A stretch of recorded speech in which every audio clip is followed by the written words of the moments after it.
Hello everyone and welcome back to my channel. In today's One Piece Treasure Cruise video, we are going to take a look at the Pirate Rumble free-to-play units, available of course in the Pirate Rumble shop, and we are going to do a tier list, a priority tier list specifically based on how good they are, how often they are used, and if it is worth for you to spend your tickets in order to get them, of course, especially if you are a new player and you do not have majority of them. As general advice, I would say that Pirate Rumble units are not the best, so prioritizing your gem tree, for example, over them is 100% acceptable, and you can just keep a certain amount of tickets as a backup in case you ever need to acquire one of those units to use and beat a quest. Let's begin the tier list though with Pirate Rumble Ace. I will put him in high priority. The first ever Pirate Rumble unit is actually very decent, being able to remove block slots, 5 turns of threshold and burn, and also give you an attack boost for strength and int units. That attack boost is for 2 turns, but it's not very high. I will put Ace in high priority because I believe that removing 5 turns of threshold while also giving the rest of the utility he can provide is pretty decent, while also he is an Ace unit, meaning he can be attached with decent supports, like V2 Whitebeard for example. Next up we have Lucci. Dex Lucci will be placed in medium priority. He's a very decent Pirate Rumble unit. I actually used him in Arena Queen and I have been using him in Dex Kizuna teams for quite a while now. I believe he is a very decent unit, but the bad thing with him, and the reason he is not high priority, is that he doesn't remove 5 turns of debuffs but only 4. So 4 turns of threshold and 4 turns of special bind, even though he can resist the full 5 turns. He can give himself a matching slot though and also provide color affinity for your Dex units, so he is definitely a decent sub. I just believe he could be better, so I'm not going to place him in high priority. Next we have Blackbeard, who is an okay unit. I think medium priority. He is definitely not a high priority unit. He can remove 4 turns of paralysis, once again 4, not 5 unfortunately. He can give 1.75 ore boost to your whole crew, HP cut the enemy, and he can also reduce the enemy's defense to 0 if of course they do not have immunity. This can be decent mainly in stage number 3 of Arena or maybe a raid, but you are not going to really use him a lot. The reason he is medium priority is that he can also be attached with support Lafitte. That can be pretty big because that can allow you to also remove some turns of bind and despair in the team, and Blackbeard will definitely get more future supports. So I believe this unit has future potential, but I do not think it is an amazing unit, and definitely it does not worth to be with Ace in the higher tier. Next up we have Enel, and I know this will probably be a surprise to some people, but I will place Enel in the highest tier, high priority. On paper he doesn't have an amazing special, but we have tons of great Psy units in the game and I have been using him quite a lot. I believe he can be really useful. He can give adjacent matching slots and also a matching slot to himself, even through block slots, and then he can remove Chainlock and Burn. Burn is not that important, Chainlock is good, and on top of all that he can also boost your chain multiplier by 0.8, which is a pretty high one, especially for a free-to-play unit. Also the fact that he is Enel and not a very popular unit, let's say like Sanji or Luffy, makes it even better because he will have a spot in many teams that won't be occupied from an Enel support or an Enel legend. I have actually used this Enel in teams where his debuff removal was not even relevant. The chain boost and the slot manipulation can be clutch in many teams to help your damage, but the bonus with this Enel and the hidden ability he has is that he can remove 1 turn of paralysis with his Sailor ability from the whole crew. Psy free-to-play Raid Zoro Zoro can also do that, and it can actually be pretty helpful in specific situations, even though he cannot remove paralysis with his special, mind you. You are not going to use this ability all of the time, but it is great for it to exist. In my opinion, a unit worth picking up. Next up we see Usopp, and I think he should be low priority. This unit is very niche. It is a decent utility unit for strength teams because he can give you 2 turns of special cooldown reduction while resisting special rewind, and then he can also remove 5 turns of bind and attack down. That sounds pretty good, but he does not provide anything else. The other thing he can provide, but it is extremely situational, is a conditional attack boost against delayed enemies. He cannot delay the enemies though. making him very niche and a unit that you would probably not use over many other in the game in situations where you want to remove attack down and bind. It is definitely noteworthy though that he can give you 2 turns of special cooldown reduction. Tons of units in the game can only give you 1 turn. The thing with this is that he can only provide it for strength units, so he is more limited to be used against dex content. Next up, we have Perona with Moria, a very respectable unit as far as Pirate Rumble units go, and I would have put it high priority if it wasn't for specific reasons that we will of course talk about. I will put them medium priority. They can remove 5 turns of paralysis, give defense down to the enemy and also provide a conditional attack boost against defense down enemies, and then on top of all that they can make psi slots matching with their Sailor ability, only for slasher and shooter characters but still can be pretty important, especially in an in team, and they can also remove poison. That means that they can make poison slots matching. Now for the reasons they are not high priority. First of all, poison slots from the time they were introduced, they have never been used again. We only saw them with the introduction of Summer Reiju in the game, and then pretty much never again after those events. So they won't find a lot of uses for that specific utility. The other thing that can hinder their ability is if the enemy has immunity. Then we are only left with the paralysis removal, which can of course be found in other units as well. I would still say that it is a decent unit to have in your arsenal and your box, but also consider that if you are going against Psi content and you want to use Legend Moria or Legend Halloween Perona, you cannot use this unit, so definitely another drawback. Next up, we have Drake, and I will definitely put this unit in low priority. If he had double special activation, he would immediately jump up to high priority, but of course he does not. He can remove 3 turns of attack down, despair and threshold, which is very low these days, but still maybe there is a specific piece of content where he can be used in stage number 3 for example, or as an addition of turns to another special you already have to remove some of these debuffs. He can give you adjacent matching slots as well, so he's kind of decent for that, and he can give you a bit of extra damage, but of course nothing substantial. The 3-turn removal though really makes him a unit that won't see that much play. Next up, we see Dex Bartolomeo, who has double special activation, and I will place him in the high priority tier. This is a unit that can see play in the Navy Garb challenge, for the Dex team of course, pretty useful in the final stage, and he can also remove 4 turns of threshold in total, and then give you a damage reduction shield for 2 turns.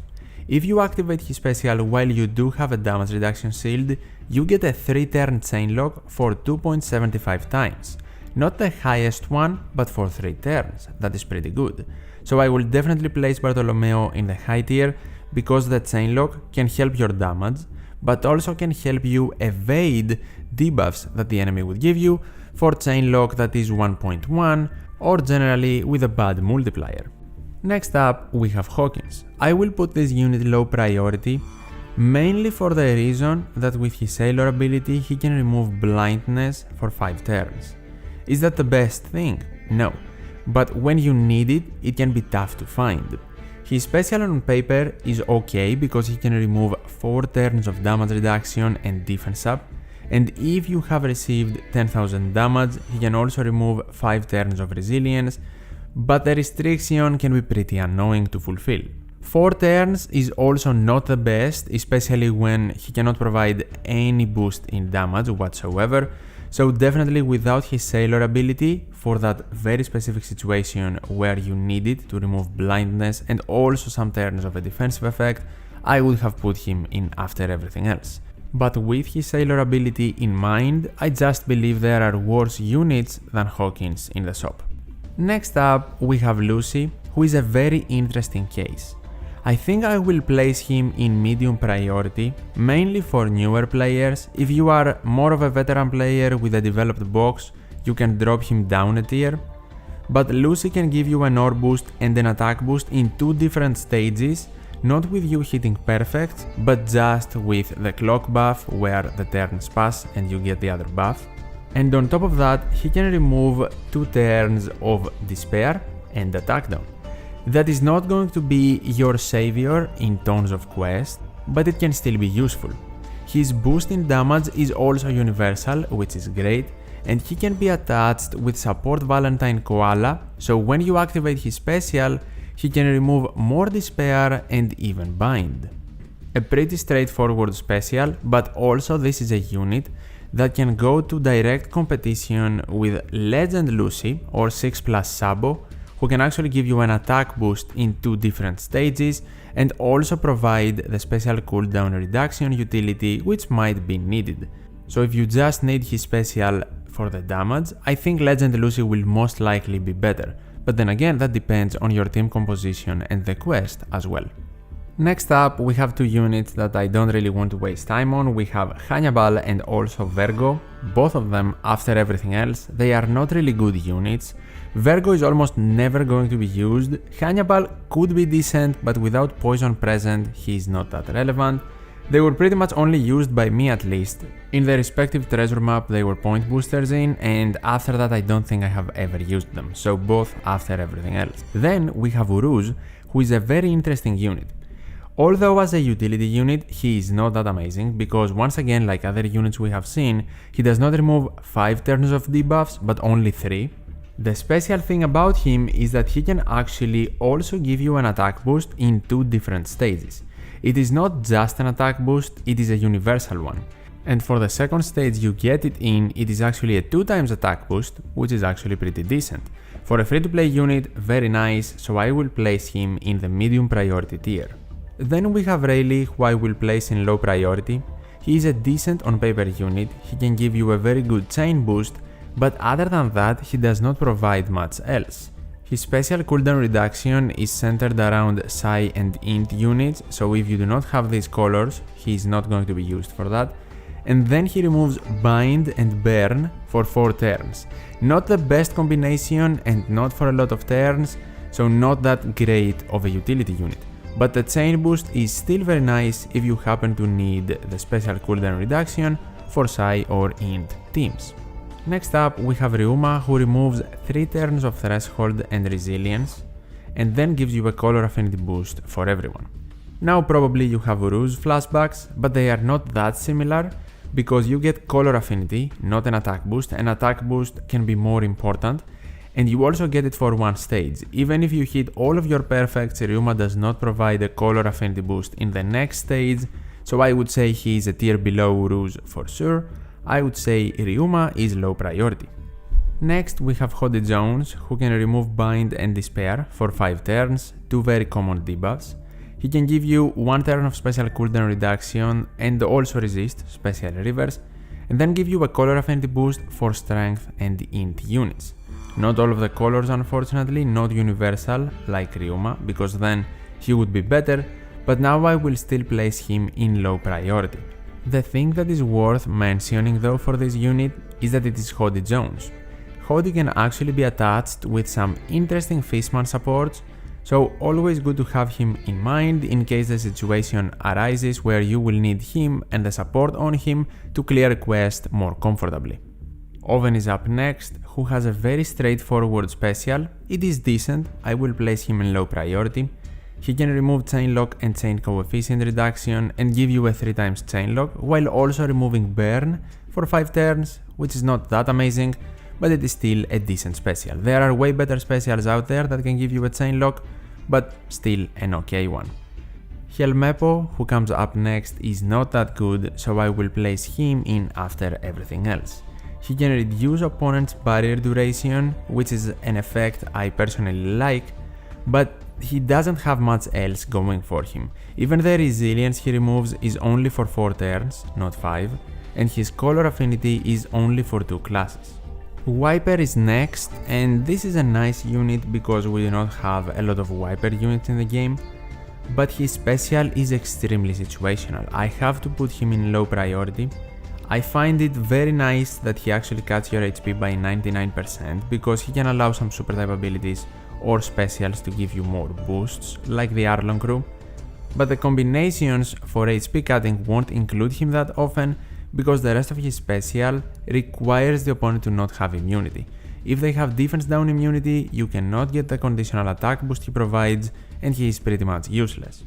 Then we have Porche and Foxy, a unit that can remove 3 turns of Bind and Despair, which can also be done by supports these days.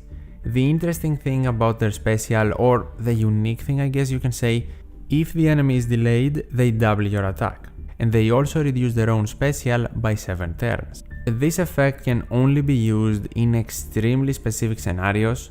Either the enemy needs to not have immunity and you need to waste another spot to delay them, or you need a captain that provides delay in some way, maybe a unit that is not even out yet, and even then they have 10 turns of cooldown in general, and they regain 7 turns back with their special even if that specific scenario is active.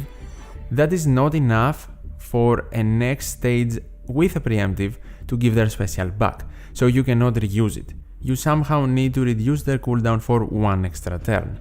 So they're not that amazing even in their very specific scenario. I will definitely place them in the after everything else tier. Finally, for the Pirate Rumble units, we have Wapol, who is okay because he can remove 4 turns of paralysis, give you an ore boost for only driven and shooter though, and give you a threshold for 2 turns. Now, giving you threshold can be important if you are about to take a lot of damage, and along with an ore boost and paralysis removal, that is fine, so I will place him in the low priority tier, especially because driven characters are getting increasingly better. Again, 4 turns of removal, not 5, so not an amazing unit that should immediately go after, but he is pretty okay. Plus, the active season is for Wapol, so tons of players already have him. And Wapol completes the tier list. I think I am pretty happy with it. Tell me in the comments below what are your opinions on it. And as I said at the start, focus more on your gem tree or maybe the stamina income from your Gather Island before getting units from the Pirate Rumble shop. Maybe you can get the high priority ones and then just wait for the occasion to arise for you to get another unit you might need. I also made a similar tier list for Kizuna units, you can check it by clicking the video on the left, and of course if you want to see more tier list videos like this one maybe for the treasure map units, definitely leave a like and subscribe to the channel. Let me know in the comments as well. Thank you so much for watching, take care, and I'll see you in the next one.